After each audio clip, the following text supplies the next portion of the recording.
গল্পের নাম চন্দ্রনাথ, তারাশঙ্কর বন্দ্যোপাধ্যায়। সার্কুলার রোডে সমাধিক্ষেত্রে হইতে বাহির হইয়া চন্দ্রনাথের কথাই ভাবিতে ভাবিতে বাড়ি ফিরিলাম। কত কথা মনে হইতেছে। দীর্ঘ এতদিনের জীবন ইতিহাসের মধ্যে কয়েকটি পৃষ্ঠা চন্দ্রনাথ গভীর রাত্রি, মধ্য গগনচারী কালপুরুষ নক্ষত্রের মতো দীপ্তিতে পরিধিতে প্রদীপ্ত প্রদান হইয়া আছে। কালপুরুষ নক্ষত্রের সঙ্গে চন্দ্রনাথের তুলনা করিয়া আমার আনন্দ হয়।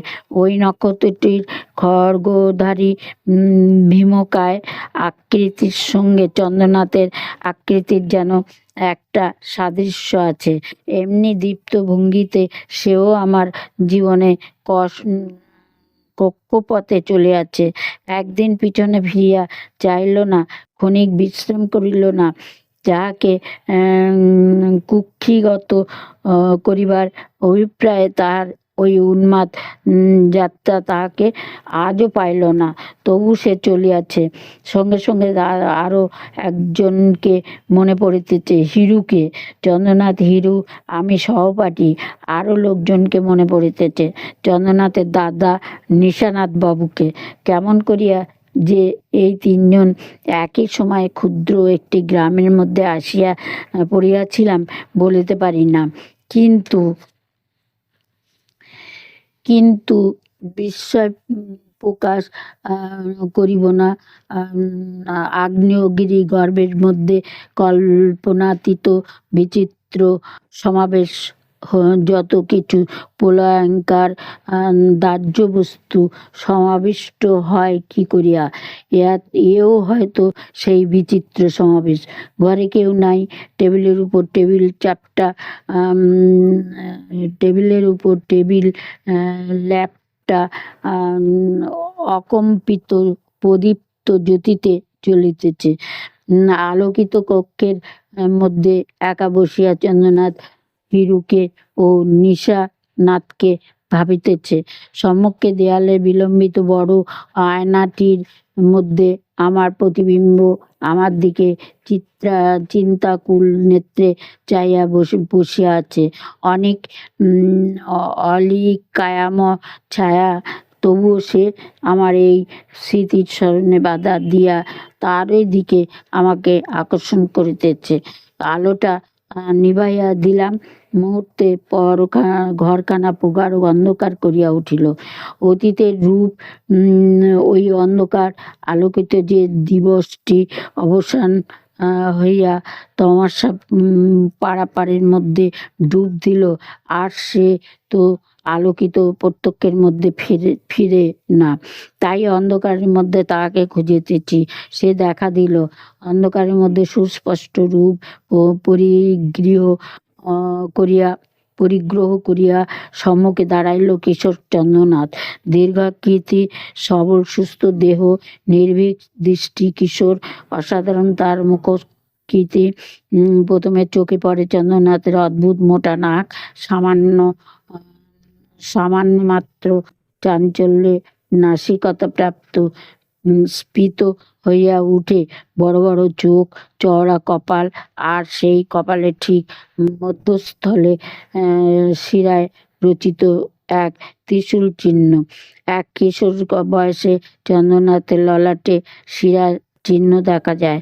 সামান্য উত্তেজনায় রক্তের চাপ ঈষৎ প্রবল হইলেও নাকে ঠিক উপরেই মধ্যে ললাটের ওই ত্রিশূল চিহ্ন মোটা হইয়া ফুলিয়া ওঠে।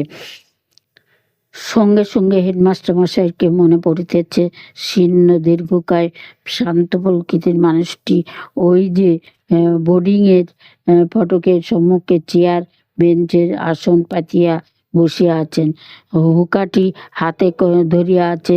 চিন্তাকুল বিমর্ষ নেত্রে আমাকে বলিলেন, নূর, তুমি একবার জেনে এসো তো চন্দ্রনাথ কি বলে। দুর্দান্ত চন্দ্রনাথ আঘাতের সমস্ত স্কুলটা চঞ্চল, বিক্ষুব্ধ হইয়া উঠিয়াছে।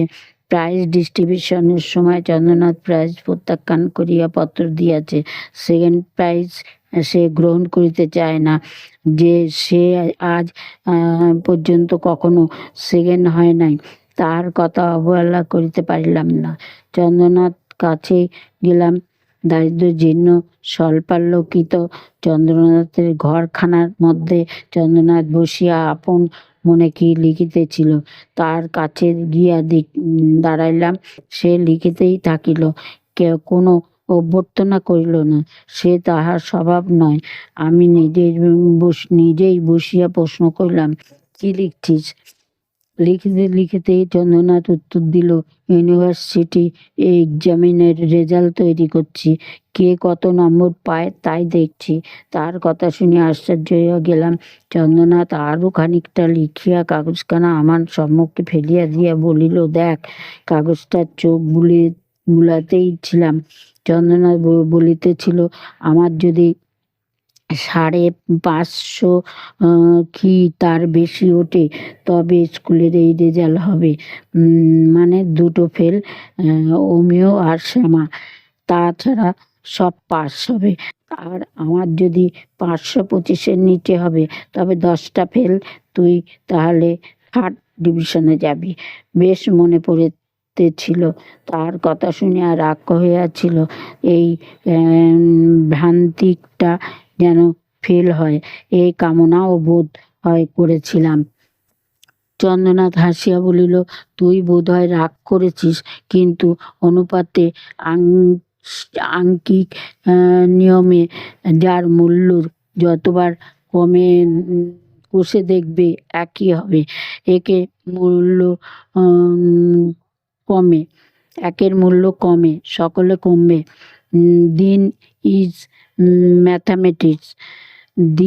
Is mathematics. আমি এইবার একটা পাড়ির ভাবতেছিলাম, কিন্তু সে হইল না।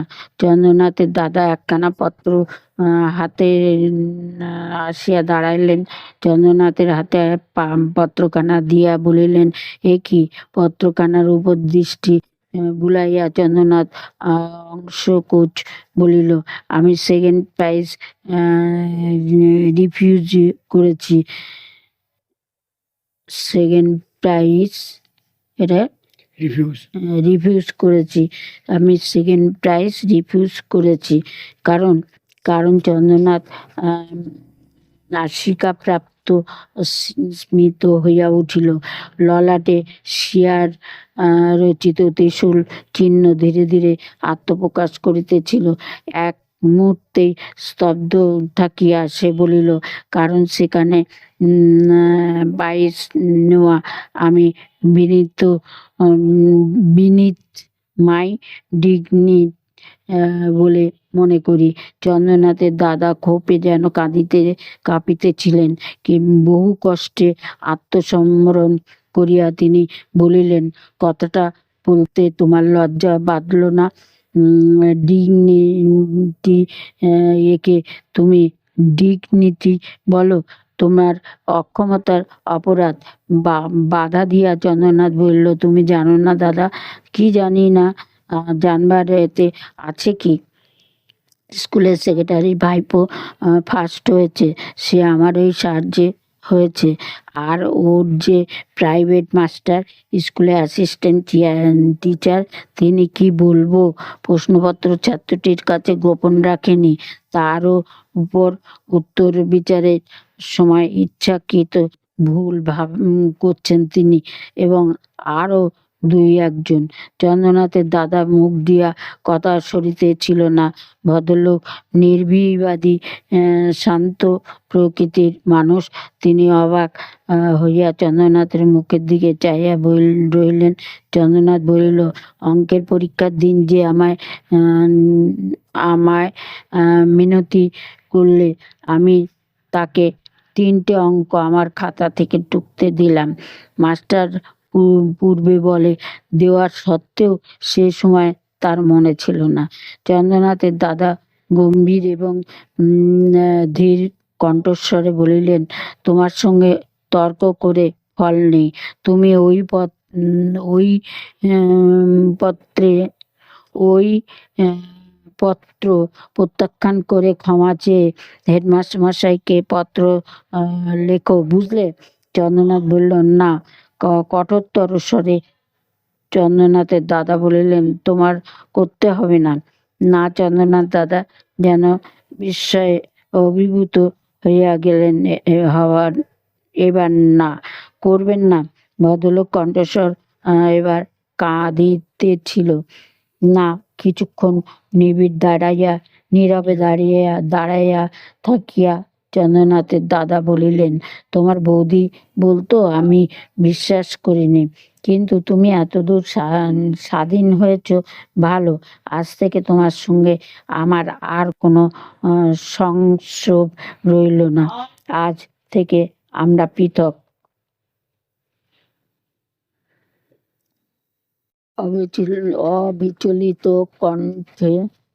অবিচলিত কণ্ঠস্বরে চন্দ্রনাথ বলিল, বেশ। চন্দ্রনাথ দাদা নতশিরে নীরবে দাঁড়িয়া রহিলেন। তিনি নিশ্চয়ই এ উত্তর প্রত্যাশা করেন নাই। বিশেষ এমন সংযত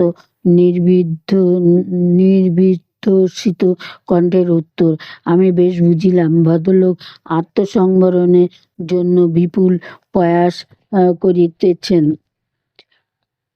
তাতে ঠোঁট কামড়াইয়া তিনি দাঁড়াইয়াছিলেন। চোখে দৃষ্টিতে বেদনা ও ক্রোধের এক অদ্ভুত সংমিশ্রণ। এমন বুকে দাগ কাটা দৃষ্টি আমার জীবনে আমি খুব কমই দেখিয়াছি। এক মুহূর্তেই যেন স্পষ্ট দেখতে পাইতেছি। দাদা মুখ তুলিয়া সম্মুখে জানালার ভিতর দিয়া আখড়ার তামাল গাছটার দিকে চাইলেন। কাকের কোলাহল চলিয়াছে সেখানে। তাদের দেখিয়া আমার বড় কষ্ট হইল। আজও এই অন্ধকারের মধ্যে আমি চোখ মুদিলাম। বোর্ডিং এ আসিয়া মাস্টারমশাইকে সংবাদটা দিতে গিয়া দেখিলাম তিনি তখনও সেই তেমনই একা চিত্রাকুল নেত্রে বসিয়া আছেন। আমাকে দেখিয়া বা মাত্র, কি হলো নূর, সে কি বললে? তাকে অকপটেই সমস্ত বলিলাম। তিনি হুঁকাটি হাতে ধরিয়াই নীরবে বসিয়া রইলেন। মাস্টারমশাই তামাক টানিতে টানিতে বলিলেন, আমি একবার যাব নরেশ। কি বলো তুমি? চন্দ্রনাথের কাছে? না। না, পৃথক হবে কেন? না, ছি।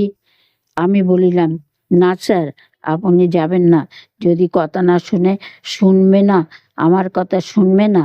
মাস্টারমশাইয়ের কণ্ঠস্বর উত্তেজিত হইয়া উঠিল। আমি উত্তর দিলাম, না। নীরবে দাঁড়াইয়া রইলাম। কিছুক্ষণ পরে মাস্টারমশাই বললেন, আমার এই অন্যায় হলো। চন্দ্রনাথের দাদাকে না জানালেই হতো না। ছি ছি ছি। আমি চলিয়া আসিতেছিলাম, তিনি আবার ডাকিলেন, তুমি বলছো নরেশ, আমার যাওয়া ঠিক হবে না। চন্দ্রনাথ আমার কথা শুনবে না। আমি নীরবে কিছুক্ষণ দাঁড়াইয়া রইলাম। তারপর ধীরে ধীরে চলে আসিলাম। 2 দিন পর শুনিলাম চন্দ্রনাথ সত্যি দাদার সহিত পৃথক হইয়াছে। চন্দ্রনাথের সহিত দেখা করিলাম। সে বলিল, পৃথক মানে কি? সম্পত্তি তো কিছুই ছিল না, মাত্র বাড়িখানা আর বিঘে কয়েক জমি, কিছু বাসন, এ ভাগ হয়ে গেছে। আমাকে তো এইবার নিজের পায়ে দাঁড়াতে হতো। এ ভালোই হলো। আমি চুপ করিয়া রইলাম। উদয় সেদিন সে সময়ে ভাবিয়াছিলাম চন্দ্রনাথের সহিত সংস্রব রাখিব না। মনে মনে সংকল্পটা দৃঢ় করিতেছিলাম। চন্দ্রনাথ হাসিয়া বলিল, হিরু এসেছিল আজ আমার কাছে, বলে কাকা বলছেন তোমাকে তিনি একটা স্পেশাল প্রাইজ দেবেন। হিরুর সেবায় ফার্স্ট হয়েছিল, আমাদের স্কুলের সেক্রেটারি ভাইপো। আমি প্রশ্ন করেছিলাম, কি বললি তুই? চন্দ্রনাথ বলিল, তার কাকাকে ধন্যবাদ দিয়ে পাঠালাম, আর বলে দিলাম একান্ত দুঃখিত আমি, সে গ্রহণ করিতে আমি পারি না। এই প্রস্তাবে আমি আমার পক্ষে অপমানজনক। চন্দ্রনাথের মুখের দিকে চাইয়া ছিলাম। সে আবার বলিল, হেডমাস্টার মশাইকে ডেকে পাঠিয়েছিলেন, তাকেও উত্তর দিয়ে দিলাম।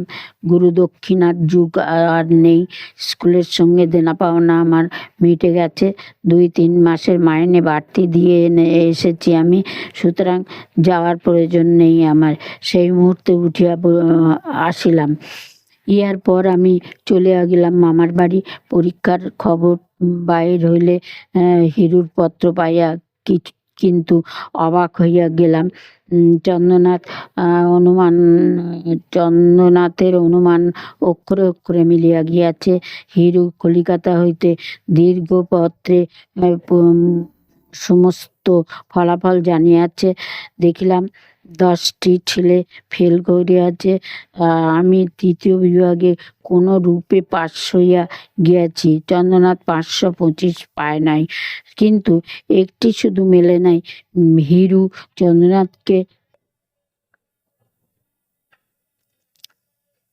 চন্দ্রনাথকে পিছনে ফেলিয়া গিয়াছে। হিরু লিখিয়াছে যে স্কলারশিপ পাইবে। মনে মনে দুঃখিত না হইয়া পারিলাম না। সত্য বলিতে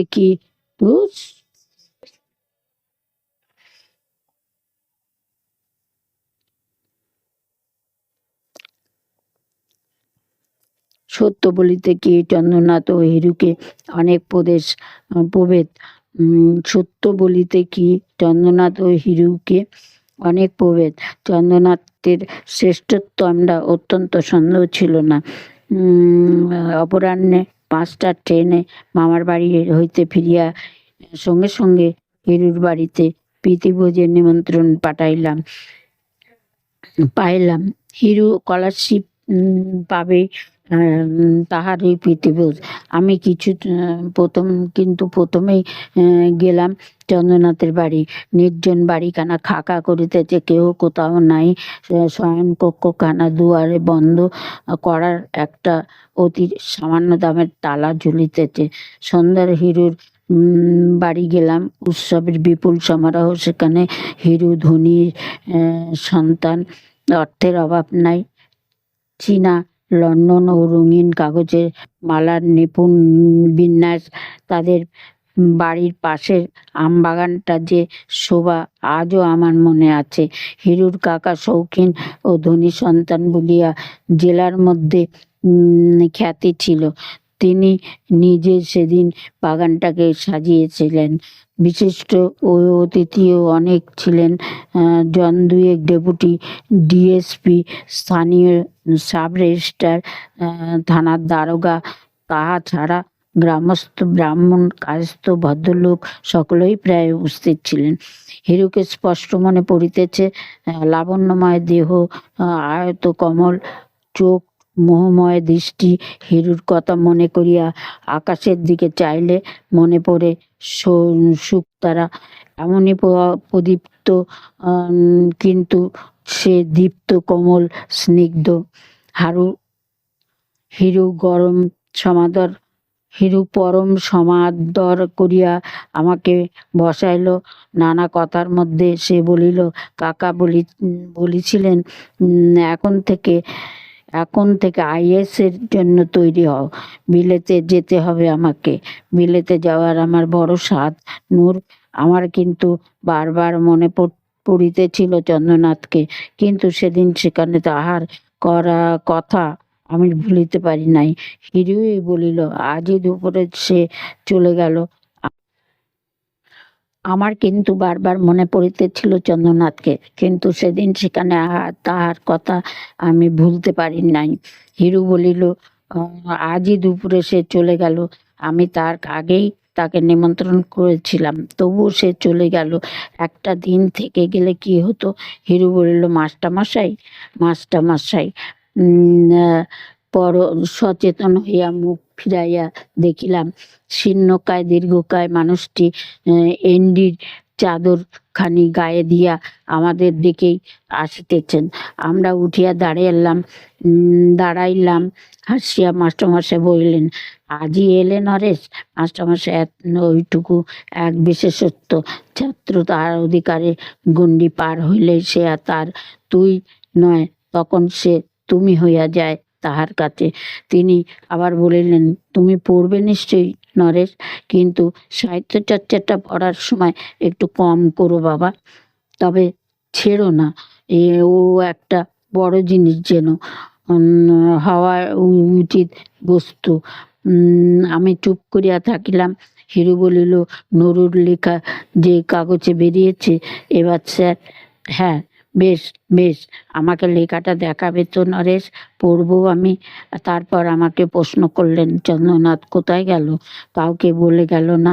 তোমাকেও কিছু জানিয়ে যায়নি? পত্র লিখে? বলিলাম, না স্যার, কাউকে সে কিছু জানিয়ে যায়নি। লাঠির উপর ভর দিয়া মাস্টারমশাই কিছুক্ষণ নীরব দাঁড়াইয়া রইলেন। কি যেন তিনি চিন্তা করিতেছিলেন। আমরাও নীরব। একটা দীর্ঘ নিঃশ্বাস ফেলিয়া মাস্টারমশাই নীরবেই চলিয়া গেলেন। আমরা আবার বসিলাম। হিরু বলিল, চন্দ্রনাথ একখানা চিঠি দিয়ে গেছে, দেখবি? চিঠিখানা দেখলাম। সে লিখিয়াছে, প্রিয় বরেষু, প্রীতি ভাজনেষু, আজই আমার যাত্রার দিন, সুতরাং থাকিবার উপায় নাই, আমাকে মার্জনা করিও।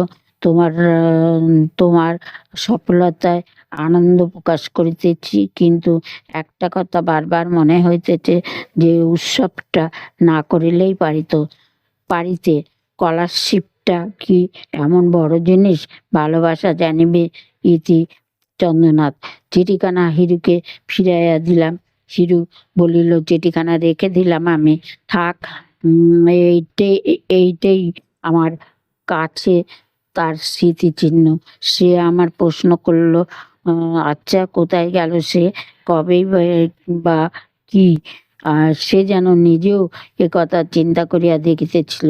উত্তর দিয়েছিলাম, জানি না, কিন্তু কল্পনা করেছিলাম কিশোর চন্দ্রনাথ কাঁধে লাঠি প্রান্তে পোটলা বাঁধিয়া সেই রাতের জনহীন পথে একা চলে আছে।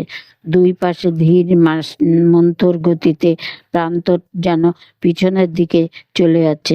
মাথার উপরে গভীর নীল আকাশের ছায়াপথ, পার্শ্বে কালপুরুষ নক্ষত্র সঙ্গে সঙ্গে চলে আছে।